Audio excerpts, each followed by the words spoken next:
Amém, queridos? Nós estamos agora no mês de maio, trabalhando com o tema Mova-se, não é? Então, se você voltar aí nas palavras que foram ministradas, em primeiro lugar, nós tivemos um panorama a respeito do reino de Deus, a respeito da nossa posição no reino de Deus, o nosso lugar como filhos e também, não só o nosso lugar como filhos, mas não se tratando apenas do nosso direito de filho, mas dos nossos deveres como trabalhadores, cooperadores do reino de Deus. Falamos também sobre a questão de usar os dons para servir o corpo de Cristo, para servir a igreja, usar os dons no serviço do ministério, o quanto isso é importante, né, que você tem um dom, então você precisa usar esse dom para o serviço do ministério, para a glória do reino de Deus. Eu queria continuar o assunto do Mova-se, só que hoje trabalhando algo um pouco diferente. Então nós vamos falar de nos movermos na fé, tá bom? Então a gente vai falar um pouquinho sobre essa questão de nos movimentarmos, de mover, de crescer e de ampliar a nossa fé. Para isso eu vou pedir para você abrir no capítulo da fé, aí na sua Bíblia. Qual que é o capítulo aí? Hebreus capítulo 11. E deixa aberto aí Hebreus capítulo 11, tá bom? O que acontece, queridos? A fé, ela é um dos pilares aí do Evangelho. Então, ela ocupa uma posição, quando a gente fala de fé, nós estamos falando de um dos fundamentos fundamentais e básicos do Evangelho. Tanto é verdade que a nossa salvação, a nossa eternidade, ela é pela fé em Jesus Cristo. Para você ver a importância disso, o quanto isso é fundamental. Então, nós somos salvos simplesmente pela fé que temos, porque acreditamos, porque temos uma certeza dentro do nosso coração de que Jesus veio à terra, se fez como homem, ou seja, o próprio Deus, o Filho de Deus encarnou, fez como homem, e se sacrificou por nós, e que ao terceiro dia ele ressuscitou. Todo mundo acredita nisso? Amém? E você tem uma fé, porque você não viu Jesus, você não esteve com Jesus, você não caminhou com Jesus, né? Por mais que você possa ir pagar uma passagem e ir até Jerusalém, você vai andar em lugares que talvez Jesus andou, você vai estar em lugares que talvez Jesus esteve lá, mas você não viu isso. E como que você sabe disso? Como você tem essa certeza? Porque você tem fé. Então a fé, ela é fundamental. E aqui em Hebreus, no capítulo 11, no verso 6, ainda falando do quanto a fé é fundamental, no verso 6 ele vai dizer, sem fé, o escritor aos Hebreus vai dizer para nós, sem fé é impossível agradar a Deus.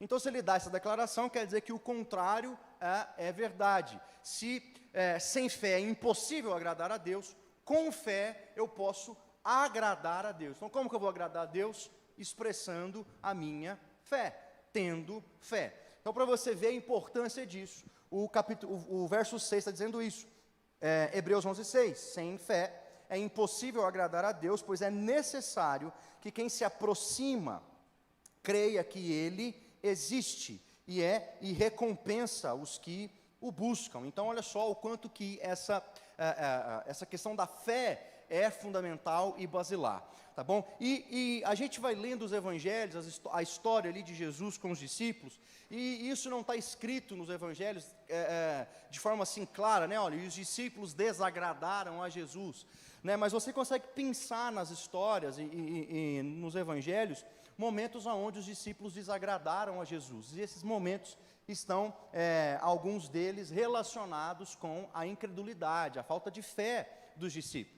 Então, se você se lembrar, em Mateus 17, nós vamos ler um momento que havia uma pessoa possessa por um demônio, e alguém vai dizer para Jesus, olha, ela está aqui possessa, e os seus discípulos não conseguiram expulsar esse demônio. Então ele vai falar para aqueles discípulos, homens de pequena fé.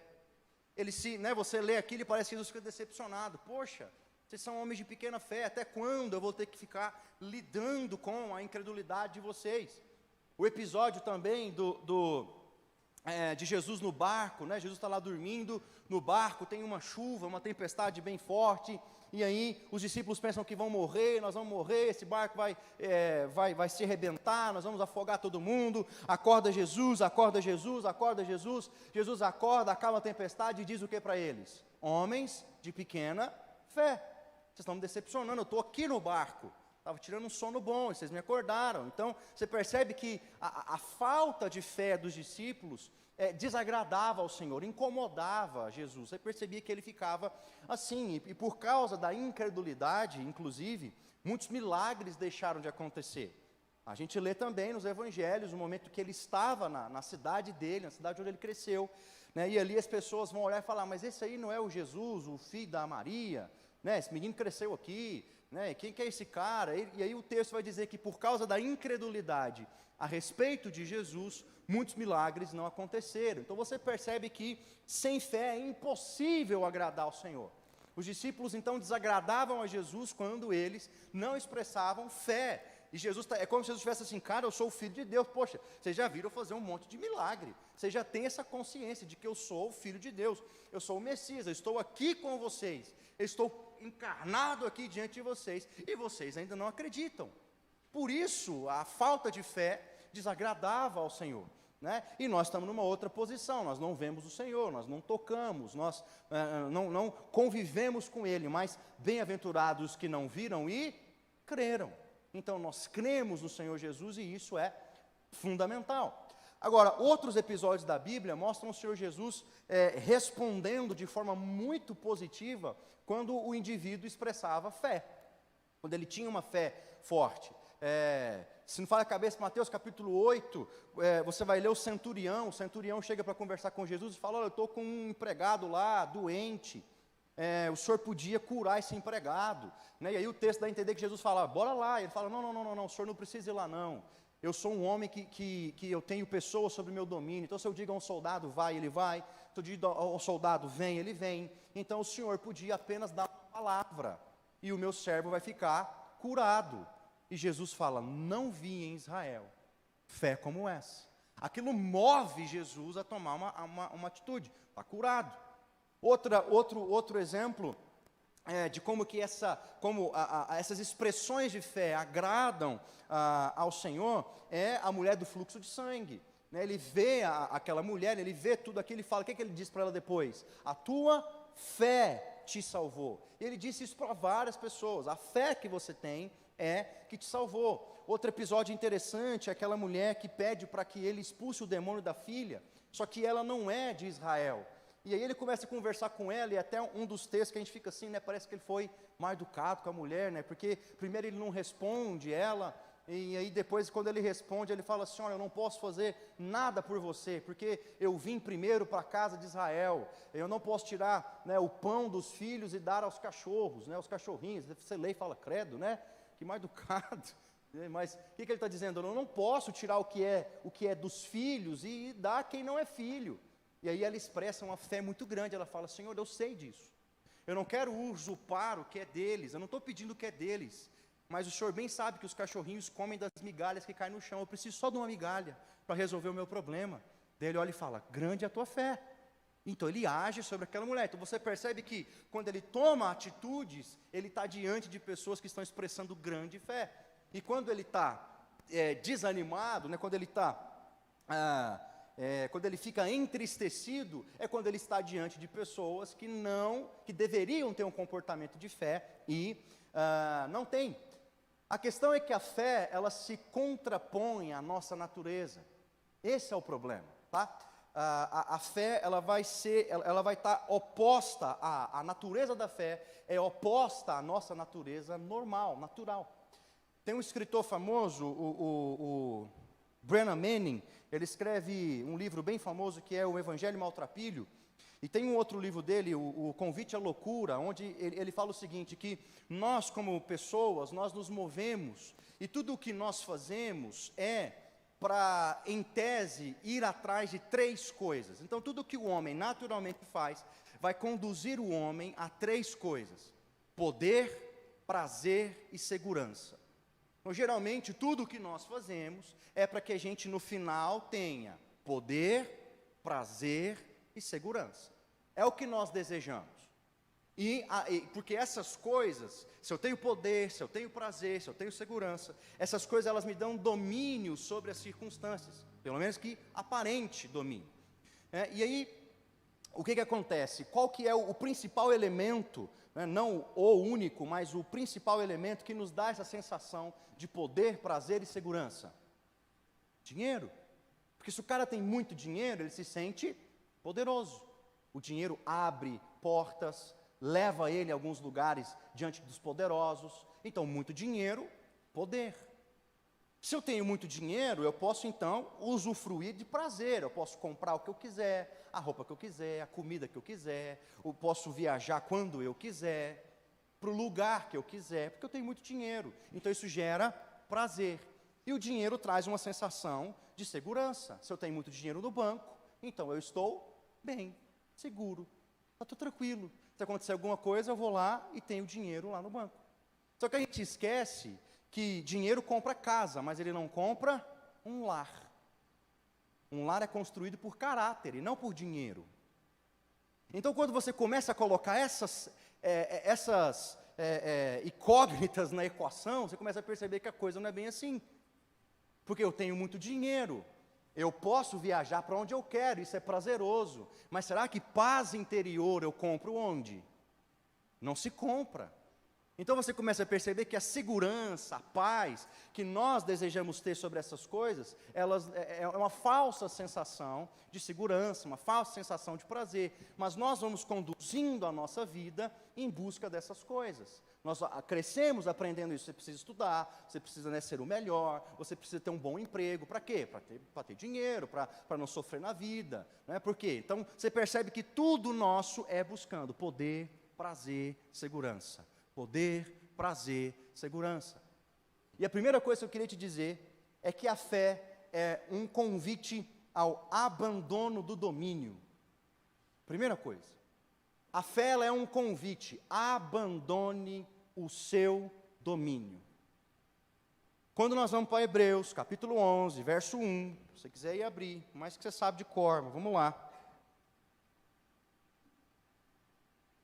Hebreus capítulo 11, verso 1. Nós vamos ler o seguinte. A fé, na NVI vai falar, a fé é a garantia do que se espera e a prova do que não se vê. Eu estou falando de duas coisas. Uma coisa que eu espero e uma coisa que eu não vejo. E ele fala, isso é fé. Você tem uma garantia naquilo que se espera e uma prova ou uma convicção, em outras versões, daquilo que você não vê. Agora, o que eu espero e o que eu não vejo são duas coisas que não estão sobre o meu domínio. Ninguém tem domínio sobre o que espera. E ninguém também tem domínio sobre o que não vê. Mas o que é a fé? É uma convicção, mesmo que eu não tenha o domínio sobre essas coisas. Porque eu estou firmado em Jesus. Então a fé é um convite ao abandono do domínio, porque agora eu coloco no centro da minha vida aquele que me dá verdadeiro prazer, verdadeira segurança e verdadeira vida. Eu coloco Jesus no centro e toda aquela busca minha, a minha tentativa de ir atrás de prosperidade, de prazer, de poder, de segurança, essas coisas agora, eu não preciso ir atrás disso, porque eu tenho no centro da minha vida Jesus, e Jesus é a fonte do verdadeiro poder, do verdadeiro prazer, da verdadeira segurança. Então eu saio do centro e permito que Cristo fique no centro e que Ele tome uma decisão. Isso não é uma visão irresponsável da vida, Jesus que resolve, eu estou aqui agora, né, Jesus que faz, é uma posição passiva, não, mas é um entendimento de que nada que eu fizer pode proporcionar prazer, poder ou segurança. Eu não estou seguro enquanto eu estiver dominando a minha vida. Mas quando eu aceito Jesus e coloco Jesus no centro da minha vida, eu começo, como diz João 15:15, a produzir os frutos. João capítulo 15, a produzir os frutos. Jesus vai falar, olha, eu sou a videira, vocês são os ramos, todo que está ligado em mim produz fruto. E do que ele está falando? Todo que está ligado em mim produz o meu caráter, produz a minha índole, age como eu estou agindo, faz como eu faço, é como eu. E no verso 5 ele vai dizer: vocês não podem fazer nada sem mim. Então, quando eu tenho fé, eu abandono o domínio, permito que Cristo domine e passo a reproduzir a pessoa de Jesus, o caráter de Jesus. Então, agora, toda a minha segurança, todo o meu prazer e todo o meu poder estão em Jesus. A fé é um convite ao abandono do domínio. Enquanto nós estamos agarrados, tentando dominar as nossas vidas, né, nós vamos ter uma falsa sensação de segurança. E mais hora, menos hora, as obras que nós estamos fazendo, elas vão ruir, elas vão ser destruídas. A semelhança do homem que constrói a sua casa na areia. Ele constrói a casa lá e quando vem a tempestade, aquilo vai ser destruído. Porque aquilo não tem fundamento, é uma falsa sensação de segurança. Mas em Jesus, a fé em Jesus, me coloca firme em um lugar onde eu tenho certeza. Acontece o que acontecer, eu tenho certeza da minha salvação, eu tenho certeza que Ele é a fonte do poder, independente do que aconteça, eu tenho certezas. Agora, fora desse lugar, não tem como ter certeza. E nós vamos guiar a nossa vida nessa perspectiva. A gente tem alguns exemplos disso. Imagina Abraão, se você for ir em Hebreus 11:8, vai falar: pela fé Abraão obedeceu, quando foi chamado, partindo para um lugar que receberia por herança, e partiu sem saber para onde ia. Agora eu quero saber quem é o homem aqui, pai de família, né, ou mulher, que vai pegar o seu filho, você vai vender tudo que você tem aqui em Goiânia, pode ser de Goiânia, vai vender tudo, vai vender tudo, aí pôr seus filhos no carro, vai entrar no carro e vai começar a dirigir. Pronto, você está indo? Sei não, onde que o senhor parar eu vou, ficar ali. Não tem emprego, não tem casa, o que meus filhos vão comer, eu não sei. E aí? Foi isso que Abraão fez. Abraão, sai da tua terra, peregrina. Beleza, peguei minha mulher, peguei meus filhos, peguei tudo que eu tenho e vou. Para onde? Não sei. A fé é o abandono do domínio. Ele não te deu uma palavra? Não foi Deus que falou comigo? Porque se foi Deus, então vamos embora. É isso que Abraão fez, abandono do domínio. E perceba que ele era um homem rico. Ele podia falar: peraí, senhor, o senhor vai fazer de mim uma grande nação? Vou. Eu vou ser um homem poderoso? Vou. Por que eu não começo aqui? É mais fácil, aqui eu já conheço a galera. Eu já tenho influência, poder, eu já sei todo mundo aqui. É mais fácil, eu já tenho uma plataforma, é mais fácil começar daqui. Não, eu vou te levar a um lugar. Então eu vou. O próprio Abraão depois, Deus promete para ele descendência. Promete para ele um filho, o cara espera 25 anos. Quando o menino aparece, quando o menino nasce, né, está ali, a encarnação da promessa, o menino, Isaac. Então Deus fala: mata Isaac. Pô, Abraão faz o quê? Pega o menino, pega o cutelo, leva o menino. Abraão matou o menino aonde? No coração. Ele matou aquele menino. Ele vai, ele deixa os servos embaixo, sobe com o menino, amarra o menino, levanta o cutelo. Na hora que está descendo o cutelo, Deus para. Ele matou o menino no coração. E o texto vai dizer para nós, nos versos 17 e 18, se você ler comigo, Hebreus 11, 17 e 18. Pela fé Abraão, quando provado, ofereceu Isaque para ser sacrificado. Sim, aquele que havia recebido a promessa estava a ponto de oferecer o seu único filho. O menino era a promessa, verso 18, sobre o qual se havia falado: em Isaque será contada a tua descendência. Ele considerou, verso 19, Abraão considerou que Deus era poderoso para ressuscitar dos mortos e cumprir a promessa. Mas a fé é o abandono do domínio, porque ele tem o menino na mão, fala: pronto, está aqui, ó, seguro, a minha promessa está seguro, o menino está vivo. Chega Deus e fala: mata o menino. Ele fala: mato, porque Deus, não foi Deus que prometeu? Se eu mato, Deus faz o menino ressuscitar e cumpre a promessa. A fé é o abandono do domínio. Ele levou o menino e tentou matá-lo. Ia cumprir o que Deus havia pedido, por mais que o pedido de Deus fosse estranho para Abraão. Ele não questiona, ele vai matar o menino. Então a fé é isso, abandono do domínio. Fácil, né? tranquilo isso daí. A gente faz isso muito tranquilo, assim, né? É só Deus pedir, né? E a gente abandona o domínio, assim, né? A gente solta o cabo e deixa o barco correr. Não é assim. Por quê? Porque nós temos o desejo e nós temos em nós muito forte essa sensação de nós gostamos de ter o controle. Nós gostamos de ter o controle das circunstâncias. Quando a gente perde o controle, parece que a gente perde o chão. E a fé é justamente esse abandono. Você passa a confiar no Senhor e no seu propósito e no seu poder. Amém? Em segundo lugar, o que é a fé? Os que se movem na fé, então, em primeiro lugar, eles abandonam o controle. Em segundo lugar, os que se movem na fé, eles têm atitudes de fé. Vá comigo para Romanos 10, 10. Romanos capítulo 10, verso 10.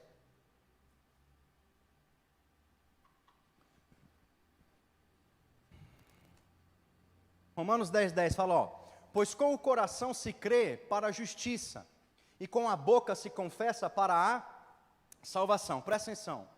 Os que se movem na fé, eles têm atitudes de fé. Os que se movem na fé, a fé deles transcende o discurso. Ela sai do discurso e se torna atitude. Você tem um alinhamento entre o que se crê, o que se diz, o que se sente com o que se faz. Olha o texto. Pois com o coração você faz o quê? Crê. Isso é dentro de você. Mas com a boca você externaliza. Com a boca você faz o quê? Confessa para a salvação. Então você percebe um alinhamento entre o que você está fazendo e o que você está sentindo. Quem se move na fé, a pessoa, os indivíduos que se movem na fé, eles têm essa característica. A fé deles, ela é uma fé de atitude. Eles põem, eles executam, eles fazem. Você acha que Davi era algum insano? Você acha que Davi era insano? A Bíblia fala que Davi era louco? Não, a Bíblia não diz que Davi era louco. Ele não era insano. Mas eu quero que você pense um rapaz de pouca idade, diante de um guerreiro habilidoso e experiente como Golias. Você acha que Davi não sabia que ele não tinha condição de ganhar? É óbvio que ele sabia. Ele não era louco, ele não era insano. Quando ele viu o gigante, é óbvio que ele sabia. Não tem jeito. É por isso, tanto é verdade, que ninguém tinha enfrentado. Você não vai ler o texto falando assim, Golias estava lá, né? E ele já tinha matado 15 hebreus que tinham tentado lutar contra ele. Não, ele não tinha matado ninguém, porque a disputa era, se alguém me vencer, acabou a guerra. Mas se eu vencer, deu ruim para vocês. Então ninguém tinha tentado enfrentar o cara. Por quê? Porque todo mundo viu que o cara era poderoso. A gente às vezes lê essa história e pensa que o exército de Deus era um exército de maricas. Não, ele era um exército de homens capacitados, treinados, habilidosos na guerra. Mas ninguém teve coragem de enfrentar o homem. Porque ele era alto, 2,70 m, 6 dedos na mão, 6 dedos no pé. Enorme. Então eu vou enfrentar esse cara? Davi não era insano, mas o que aconteceu? Davi olha e na conversa com Saul, Saul fala, você é meio doido, né, menino? Tipo assim, estão conversando lá, você é doido, você vai lá e fala, Saul, deixa eu te contar um negócio. Deus me livrou do urso. Deus me livrou do leão. E esse incircunciso falou contra Deus. Então eu não sei o que vai acontecer, mas eu vou enfrentar ele. E Deus vai fazer alguma coisa. Irmãos, é uma fé que agiu. Ele foi. O que Deus vai fazer, como que Deus vai derrubar esse homem, a gente vê na hora. Eu vou jogar uma pedra nele. Eu vou jogar uma pedra nele. O que vai acontecer depois que eu jogar a pedra, é Deus que sabe. Fé que age. Né? Ele foi certo da vitória. Mas se você perguntasse para Davi antes, ali no pré-jogo, o que vai rolar? Não, eu vou jogar a pedra, está tudo calculado na minha cabeça. Né? Ele vai cair, eu vou pegar a espada, vou cortar a cabeça dele. Não, ele foi. E quando Golias vê, caçoa. Mas você vem comigo, você vem contra mim como se eu fosse um cachorro? Não, eu vou contra você, em nome do Senhor dos Exércitos. Que você falou contra ele, que você zombou, quem está lascado aqui é você, porque eu só estou aqui para cumprir o que ele quer. E alguma coisa vai acontecer. E o gigante cai com uma pedrada na testa. Entende? Fé que age. Quando Pedro viu, os discípulos, na verdade, todos eles, né, viram aquele fantasma, né, lá, viram aquela figura na tempestade andando sobre as águas, Jesus fala, calma que sou eu. O que Pedro fala? Então se é o Senhor, eu quero andar nas águas. O que Jesus fez? Veio de lá até aqui e pegou na mão de Pedro. Vem, Pedro. Irmãos, Pedro precisou descer do barco. Ele precisou. Mas é uma fé que, não, se Jesus está dizendo que eu posso ir, mas depois ele afundou, mas isso é uma outra história. Mas ele andou sobre as águas. Ele fitou Jesus. Fé que foi. Agora, qual que é o nosso problema? O maior impeditivo de uma atitude de fé é o medo. Nós temos medo. Quantas vezes o Senhor já impulsionou você a fazer algo, você sentiu que da parte de Deus, você deveria fazer algo, falar algo, agir de alguma forma, e você não fez por medo? Já pensou sobre isso? O medo nos impede. Pô, e se esse negócio não for de Deus? E se eu der um passo e na verdade Deus não está comigo nada? Não é? Deus está te mandando dar uma oferta para alguém, você fala, ei Jesus, até R$1.000 é a voz de Deus, depois de 1.000 é o capeta.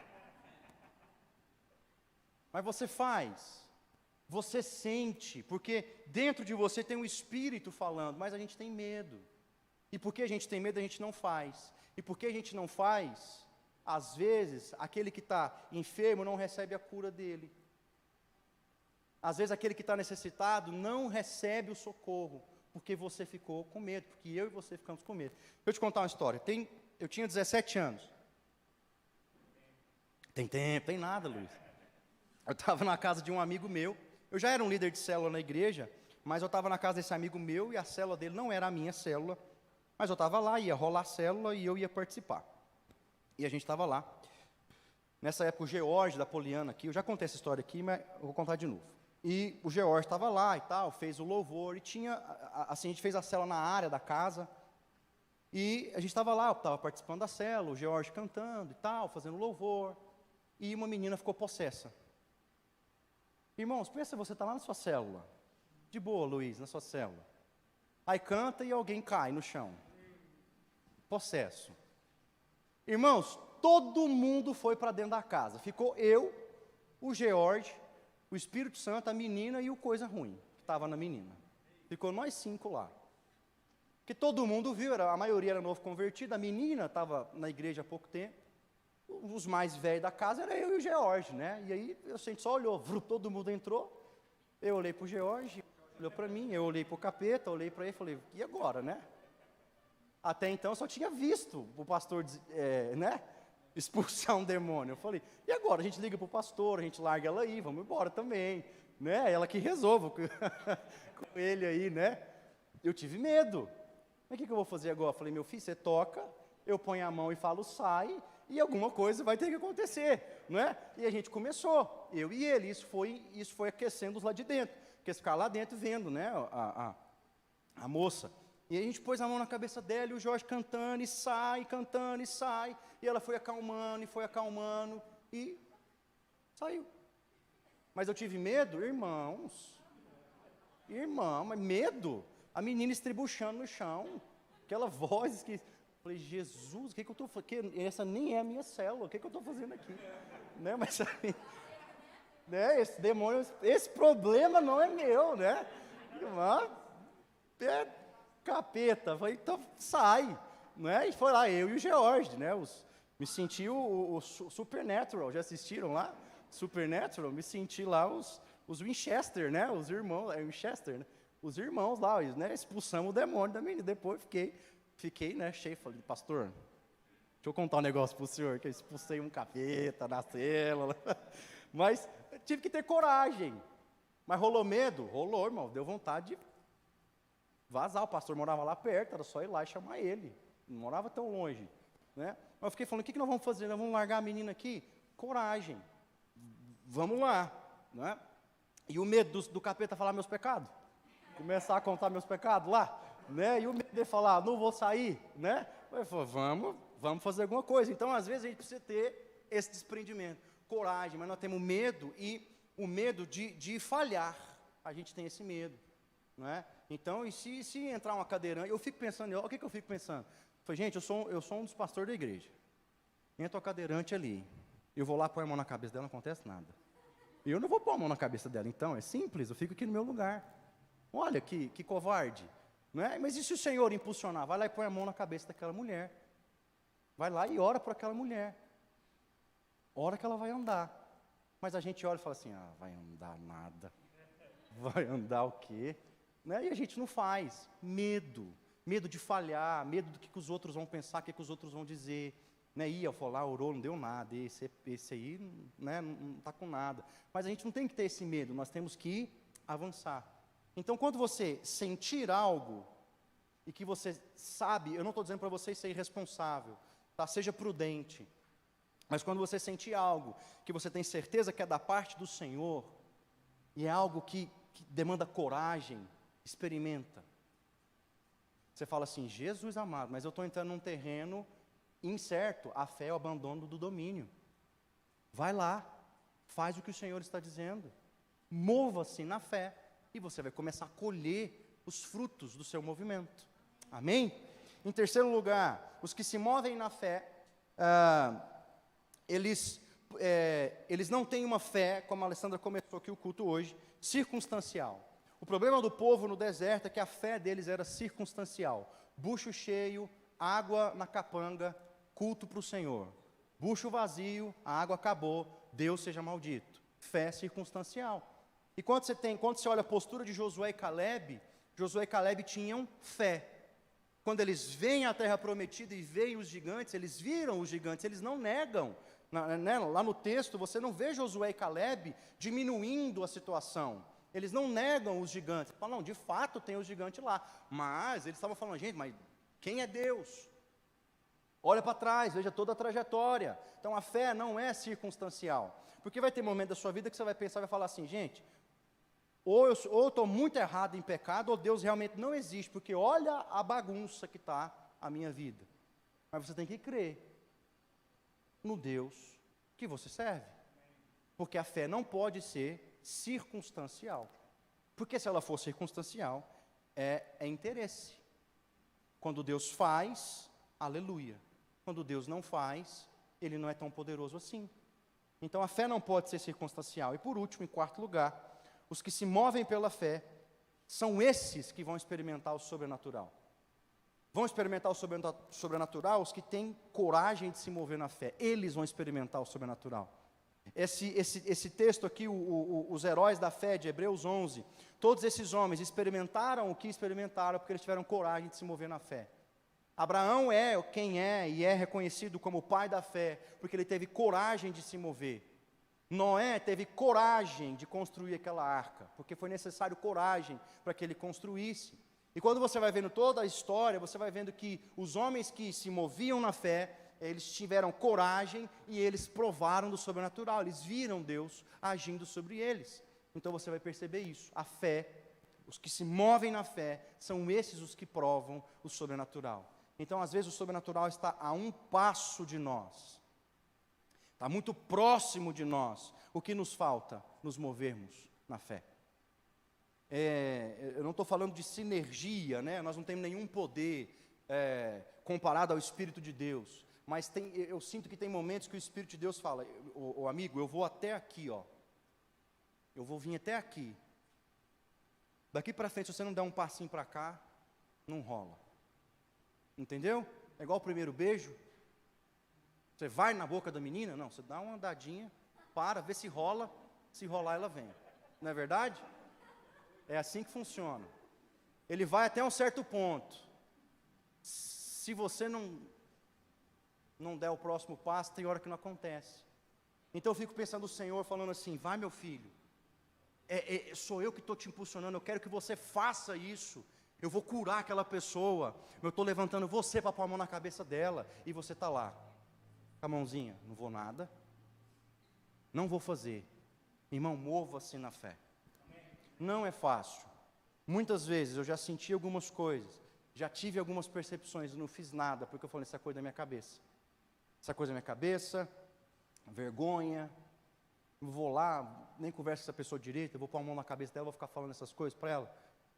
Depois a pessoa vai ficar chateada comigo, entende? Esse tipo de coisa começa a passar pela nossa cabeça, começa a circular na nossa cabeça. E o Espírito está dizendo, vai lá, faz, vai lá, ora com fulano, põe a mão na cabeça do fulano, olha para o fulano, está vendo então que ele está triste? Vai lá, põe a mão na cabeça dele, ministra alegria. Você está aqui, não está triste nada, olha lá, está de boa. A gente fica lutando, mas falta um passinho nosso para o sobrenatural acontecer. Os que se movem na fé, são esses os que provam o sobrenatural. Amém? Você pode ficar de pé no seu lugar e a gente pode orar.